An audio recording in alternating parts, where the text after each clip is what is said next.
Al here, Easy Fit Saddles. We're going to measure Dylan here for a saddle. So on the internet there's lots of videos on measuring the gullet width. But gullet width is the distance between these 2 points in the horse's back. But where on this triangle do we measure that width? How far up, how far down? So my idea is that the bars of the tree are pretty relatively stable from the last rib up to the base of the wither. So we know that they're going to sit here and there's going to be a channel down the middle, 3.5, 4 inches.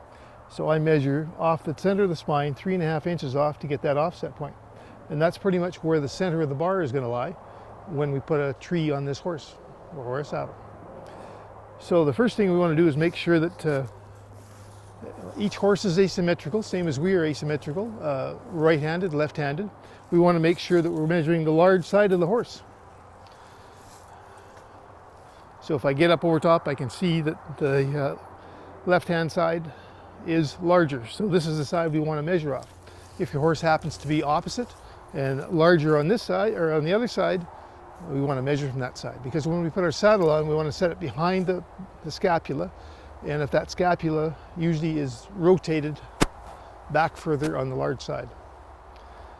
We can verify that by getting up over top and finding the back of the scapula on either side. Put your finger on it and you can see one side will be further ahead than the other. In this case, this one's back further, so that's the side we want to measure on, that's the side we want to put our saddle on. So we're going to measure from that side. So first thing we want to do is mark off the landmark points. Last rib, usually that hairline change up here, or we can feel for the rib. It disappears under the longismus up here, but we can estimate it fairly closely. And then the base of the withers. So where that wither comes down into the base of the back. And then we want to measure those offset points with our gauge here. It's the top of the red stripe there. We want to make sure that rivet is on top of the spine, over top of the spine, and then make a mark here, offset there, and then we'll measure the rock.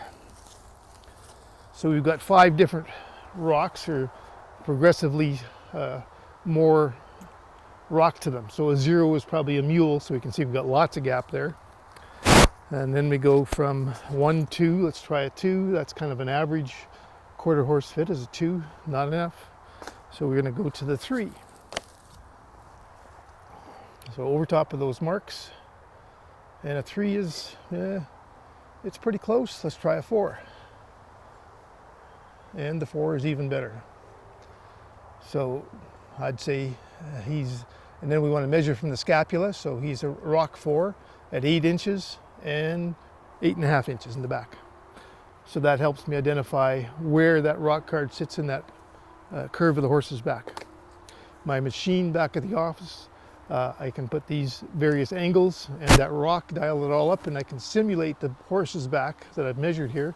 You can just phone me in numbers and I can recreate that on my machine in the shop. And then I can build a tree to that size.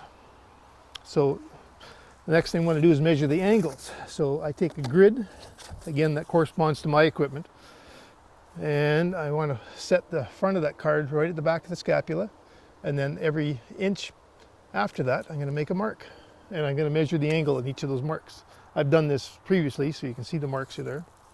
So then I take my horse angle gauge, I'm going to get up over top, make sure I've got the correct side, and I want to measure the angle in each of those locations.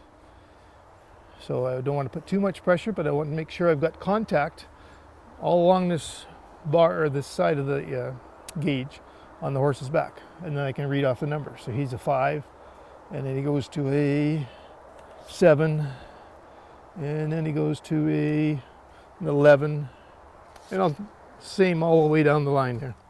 So we take those angles and the rock, and we can get a good fitting tree. It's pretty straightforward. And we know where to measure that gullet width because it lines up with the center of our bar if it comes off the back.